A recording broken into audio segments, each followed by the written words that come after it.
Assalamualaikum warahmatullahi wabarakatuh. Waalaikumsalam warahmatullahi wabarakatuh. Halo sobat pendidik dan calon guru di seluruh Indonesia. Selamat datang di channel Suara Pendidik Muda, tempat kita ngobrol santai tapi bermakna tentang dunia pendidikan. Sebelumnya, perkenalkan saya Nur Rahmadin, mahasiswa dari program Studi Pendidikan Pancasila dan Kewarganegaraan Kampus Institut Pendidikan Indonesia Garut. Di episode kali ini, kita akan bahas sesuatu yang jadi pondasi penting dalam pembelajaran pendidikan Pancasila dan Kewarganegaraan, yaitu asas pengembangan kurikulum PPKN. Dan saya gak sendirian nih di sini. Di studio sudah ada dua teman saya. Silakan. Halo, saya Rina Almadila, saya juga mahasiswa PPKN Institut Pendidikan Indonesia Garut. Oke, dan saya Ain Siti Masruro, saya juga mahasiswa semester 5 IP Garut. Gimana kabarnya teman-teman? Pada sehat semua? Alhamdulillah baik. sehat. Sehat ya. Kang Benui bagaimana? Alhamdulillah saya juga sehat walafiat gitu ya kawan-kawan. Oke, senang banget nih bisa hadir di podcast kali ini dengan topik yang sangat menarik dan luar biasa untuk calon-calon pendidik nantinya. Sepakat. Oke, tanpa berlama-lama lagi, mari kita bahas bersama sama topik ini. Langsung aja ya, kita kaji secara mendalam. Sebenarnya kalau kita ngomong-ngomong asas pengembangan kurikulum PPKN ini, itu maksudnya apa sih, Teh Ai? Oke, boleh. Jadi kalau berbicara tentang asas, itu disederhanakan sama dengan prinsip atau dasar. Jadi asas pengembangan PPKN itu adalah landasan berpikir bagaimana kita dalam kurikulum PPKN itu caranya dengan adanya isi, tujuan, proses pembelajaran dalam belajar PPKN itu sendiri, seperti itu. Nah, betul banget. Jadi kurikulum PPKN itu tidak asal dibuat, melainkan disusun harus berdasarkan prinsip dan nilai-nilai jati diri bangsa Indonesia seperti Pancasila, Undang-Undang 1945, dan karakter nasional. Yes, betul banget, betul. Iya, ya berarti asas ini kayak pondasi ya gitu ya. Berarti kalau pondasinya kuat, arah pendidikan kebangsaannya juga jelas ke depannya gitu ya. Ya, betul. Berarti analoginya seperti gitu ya, bangunan yang kokoh gitu ya. Jikalau pondasi atau tiangnya kuat, maka bangunannya pun pasti kokoh dan kuat. Tetapi kalau tiangnya lembek ataupun tidak kuat, pasti akan mudah roboh pembangunannya gitu ya. Begitupun pendidikan di negara kita tercinta ini ya. Betul banget, Kang. Siap. Oke. Mungkin sekarang kita masuk nih ke bagian inti pembahasan kita, kawan-kawan. Ada berapa sih asas utama yang jadi dasar pengembangan kurikulum pendidikan Pancasila Kewarganegaraan? Silakan, Teh Rina. Jadi aspek yang paling utama itu ada 4. Yang pertama itu aspek filosofis, yang kedua aspek psikologis, yang ketiga aspek sosiologis, dan yang keempat aspek yuridis. Oke, baik.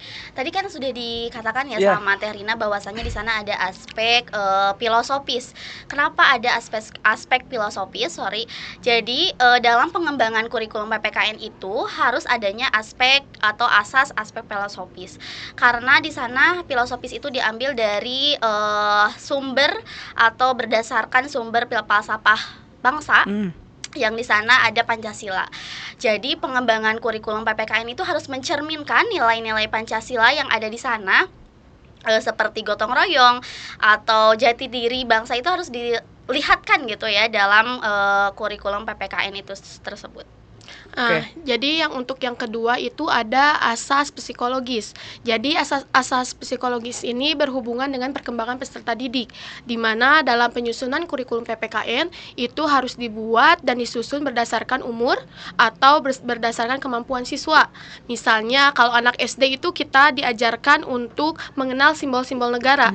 Tetapi kalau untuk anak di usia SMA yang menduduki sekolah SMA itu diajarkan untuk menganalisis, berpikir kritis mengenai HAM dan demokrasi. Ya. Oke. Sosiologis.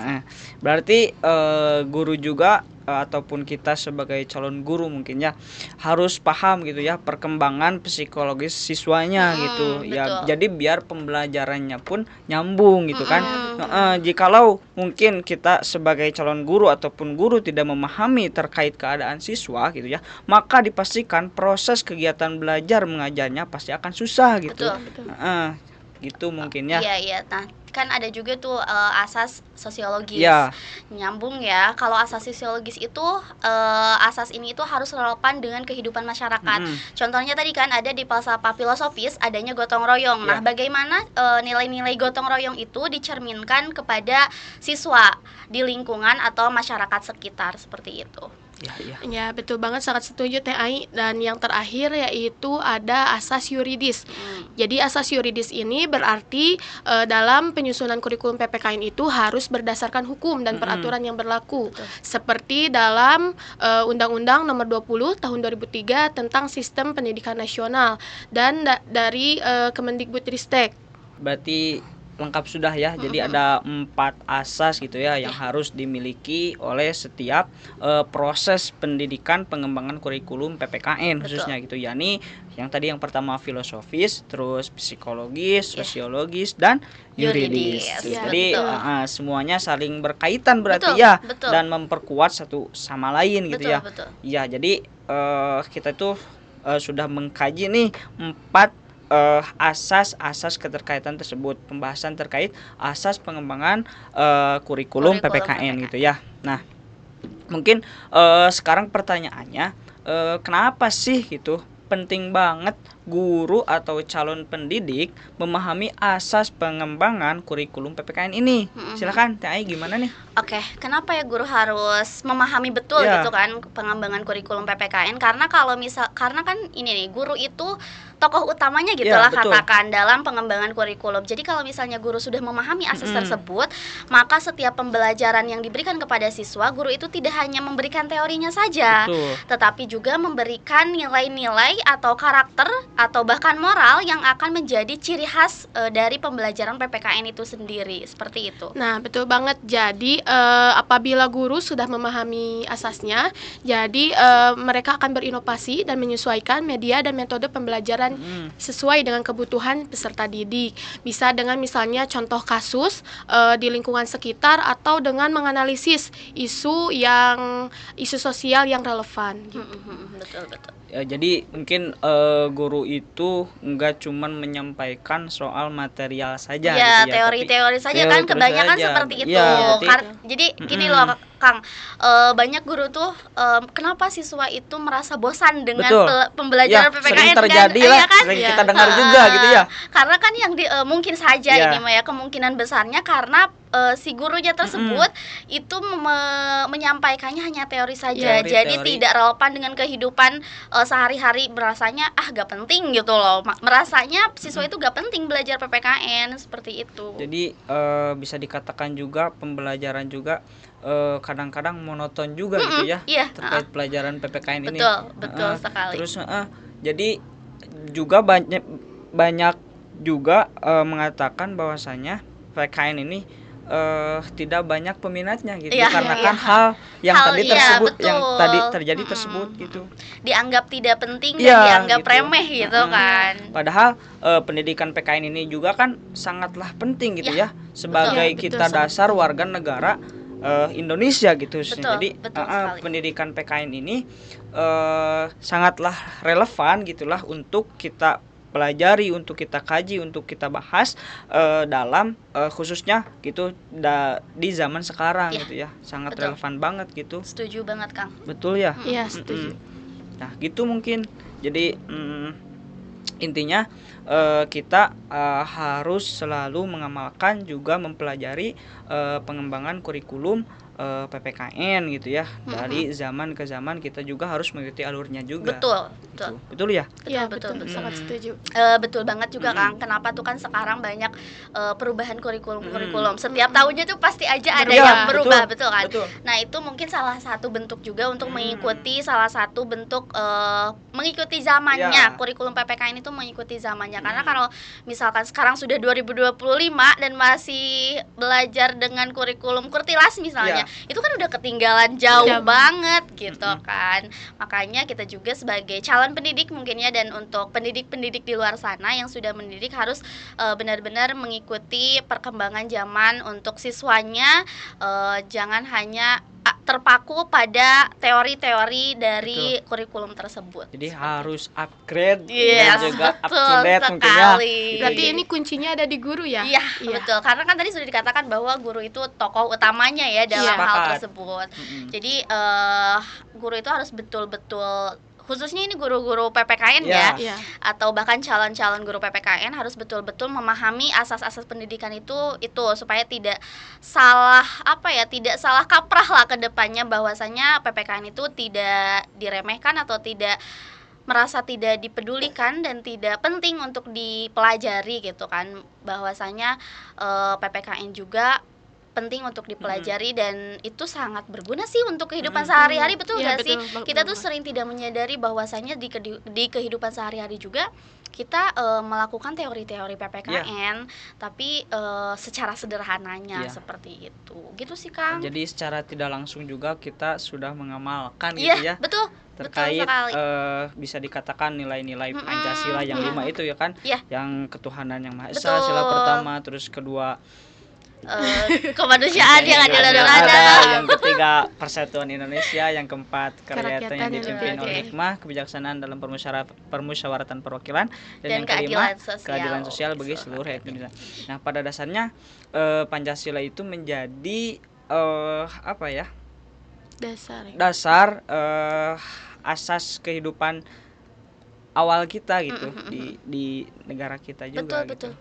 Jadi jangan sampai PPKN itu hanya belajar tentang kenegaraan saja. Mm-mm, Tidak, bahkan sepakat. kan itu asas pertamanya Iya. tadi kan ada asas filosofis Ya, ya. asas Ada filosofis. Pancasila. Pancasila kan poin pertamanya itu ketuhanan yang Maha Esa. Esa. Kita itu bertuhan, Mm-mm. setiap manusia itu mempunyai Tuhannya masing-masing dan saling menghargai. Itu kan masuk ke dalam keagamaan kita kan secara religinya. Jadi bukan hanya PPKN belajarnya sih? tentang kewarganegaraan Iya. saja, harus tentang pemerintahan dan lain-lain, bukan, bahwa ada juga kan belajar tentang kesosialisasian ya kan, ke masyarakatan, sosial dan lain-lain. Kebersamaan, Betul, toleransi gitu ya. Itu kan sebenarnya kalau disangkut pautkan dengan pelajaran-pelajaran yang lainnya, PPKN itu sangat bermakna gitu kan, dengan keagamaan, dengan sosial, itu sangat bermakna sekali Berarti sih. ya sangat luas juga gitu ya betul. PPKN ini juga gitu. Betul, iya. Jadi nggak hanya terpacu ke kenegaraan Betul, juga kata betul. Teh Ai juga gitu ya.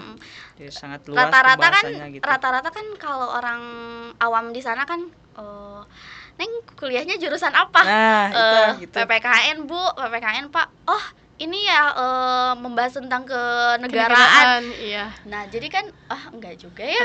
Padahal bukan tidak hanya itu saja. tidak sesempit itu loh gitu PPKN itu padahal betul. luas gitu ya. Cuma emang karena yang mindset di masyarakat itu PPKN tentang kenegaraan, padahal luas dari sana PPKN itu mempelajari banyak hal. Mereka mungkin belum mengetahui itu apa yang ada di dalam mata kuliahnya khususnya di PPKN gitu. Nah, makanya Kang, kembali lagi tadi ke tokoh utamanya dari Ya. kurikulum pengembangan, makanya guru itu harus memberikan pemahaman ke siswanya bahwasanya PPKN itu untuk kehidupan sehari-hari juga ditanamkan dan diingatkan kembali. Wis kerasa nih udah banyak banget gitu pembahasan yang kita kaji gitu ya pada kesempatan kali ini bersama Teh Ai sama Teh Rina gitu ya. Mungkin sebelum kita tutup nih, boleh dong kasih pesan ataupun kesan singkat buat teman-teman nih yang nonton ataupun pendengar tentang pentingnya memahami asas pengembangan kurikulum PPKN. Silakan dari Teh Ai dulu deh. Oke, kalau menurut saya memahami asas perkembangan atau pengembangan kurikulum PPKN itu sendiri, bahwasanya seperti memahami dari akar suatu pohon yang bagaimana ketika kita sudah akarnya kokoh, maka pohon itu akan menciptakan buah-buah yang baik seperti itu ya. Buah itu adalah generasi yang akan mendatang. Gagah. Dan buat saya PPKN adalah ruang untuk menanamkan nilai. Jadi jangan hanya dihafalkan pasal dan definisinya saja, ya, melainkan harus dipahami dan diterapkan dalam kehidupan sehari-hari. Nice, keren banget gitu ya pesan ataupun kesan dari Teh Ai sama Teh Rina gitu. Terima kasih ya Teh Ya, Ai, sama-sama. atau Teh Terima Ai kasih sama kembali. ya Teh Rina udah hadir gitu ya pada podcast kali ini itu. Buat sobat pendidik yang lagi nonton, semoga obrolan kita gitu ya sangatlah bermanfaat untuk kedepannya dan juga menambah semangat kalian dalam memahami dunia pendidikan gitu ya, khususnya dalam pembelajaran PPKN. PPKN. Ya, kalau kalian suka konten-konten seperti ini, jangan lupa ya like, share dan juga subscribe ya, supaya gak ketinggalan episode berikutnya gitu ya. Sampai jumpa di next episode. Tetap semangat mencerdaskan kehidupan bangsa sesuai Undang-Undang 1945 gitu. Saya Nur Rahmadin sebagai host pada kesempatan kali ini pamit undur diri. Assalamualaikum warahmatullahi wabarakatuh.